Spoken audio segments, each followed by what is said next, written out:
Back to new blog. और आज का ब्लॉग शुरू कर रही हूँ मैं शाम के 6:30 बजे।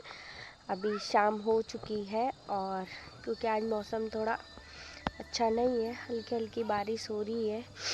सुबह से भी हो रही थी, दिन में भी हुई और अभी भी ऐसे लग रहा है, इसलिए आज हम लोग घूमने नहीं गए और हम घर पे ही रुके। तो फिर मैंने सोचा क्यों ना अभी ब्लॉग स्टार्ट करती हूँ। तो हेलिना भी आज नहीं गई क्योंकि बारिश हो रही है। तो फिर मुझे लगा कि हम निकलेंगे और फिर एकदम से तेज की हो जाएगी तो फिर घर भागना पड़ेगा, इसलिए जाते ही नहीं। आज का मौसम कुछ ऐसा हो रखा है।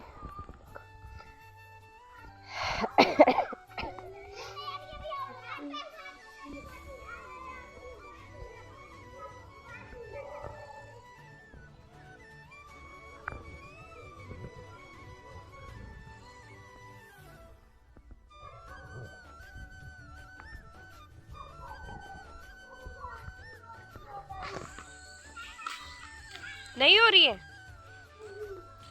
नकली बॉल है, फिर वो नहीं हो रही ना। हाँ, तो ये नकली बॉल्स थी, नकली रही होगी तभी तो उनका साइज बड़ा नहीं हो रहा है। देख, क्या देख रही है? गीला खेत। इस खेत से जाती हूँ मैं स्कूल, यहाँ से, और सीधे उधर। इस वाले खेत से मुझे स्कूल जाने में सिर्फ 7 मिनट लगते हैं और अगर मैं मेन रोड से जाऊँ यहाँ से तो कम से कम 15 मिनट लगेंगे। इसलिए मैं कोशिश करती हूँ कि मैं इसी खेत से स्कूल जाऊँ, क्योंकि यहाँ से मैं 5 या 7 मिनट में अपने स्कूल पहुँच जाती हूँ। बस ये खेत और उसके बाद थोड़ा सा रोड पे और सीधे से मेरा स्कूल है, इसलिए मैं ज़्यादातर यहीं से जाती हूँ। पर कल, परसों और नरसों 3 दिन बारिश हुई ना, तो फिर इस खेत में हल लगा और इसकी वजह से मिट्टी इतनी गीली हो गई कि जैसे मैं इसके अंदर गई मेरे पैर ने मिट्टी के अंदर धंस रहे थे। तो फिर मुझे जाना पड़ा मेन रोड से, तो थोड़ा मुझे लेट हो जाती है यहाँ से जाने में। लेकिन जब यहाँ ठीक ठाक रहता है तो मैं इसी रास्ते से निकलती हूँ।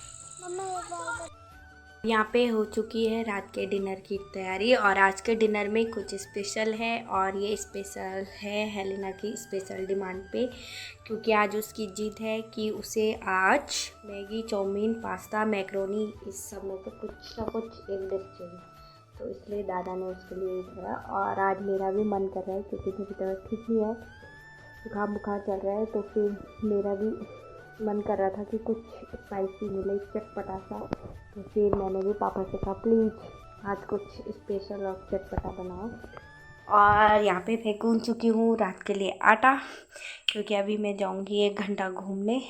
तो फिर मैं घूमने से पहले ही आटा गूँध के चली जाती हूँ। और यहाँ पे दूध भी गर्म हो चुका है, एक गिलास हेलिना का है और इसमें चाय का दूध है। तो ये सब रात की तैयारी हो चुकी है और अभी मैं घूमने चलती हूँ। ये था हमारा स्वीट लाइम का पेड़ और ये पूरा ऊपर तक हरा भरा था और इस पे लग भी गई थी मौसमी। पर बंदर इतने दुष्ट बंदर, जब उन्होंने इस पेड़ की पूरी टहनियाँ तोड़ दी और जब सारी मौसमी उन्होंने तोड़ तोड़ के बर्बाद कर दी, उसके बाद अब उन्होंने ये पेड़ छोड़ दिया ऐसे करके। देखो, पूरे आधे पेड़ की टहनियाँ तोड़ दी उन्होंने।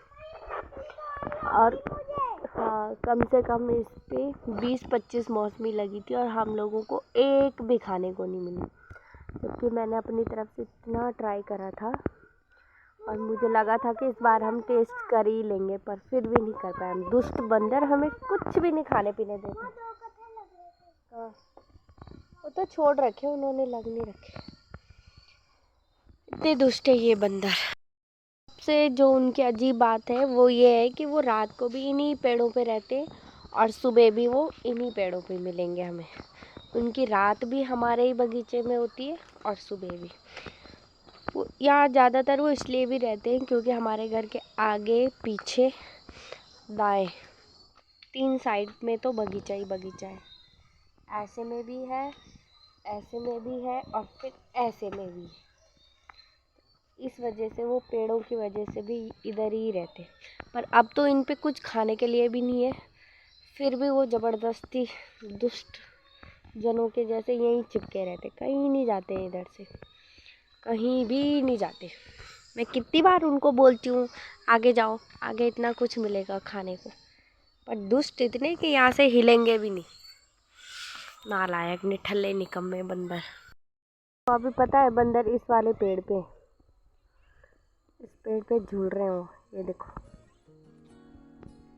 तो कितने बंदर है हेलेना उस पे? 4 है ना, 4 बंदर दिख रहे मुझे। अभी वो इस खेत के उधर पेड़ उस पे है वो, और जैसे ही थोड़ा रात हो जाएगी वैसे वो हमारे घर के पीछे बगीचे में आ जाएंगे। उनका घर तो यही है ना। हाँ, तो अब वो हमारे घर के पीछे रहते हैं, तो अब उनका घर यही है। कुछ दिनों में वो हमारे घर के छत के ऊपर रहेंगे, फिर कुछ दिनों में वो हमारे घर के अंदर रहेंगे, फिर बंदर, और रहेंगे हमारे ही घरों के अंदर दुष्ट बंदर, घटिया बंदर।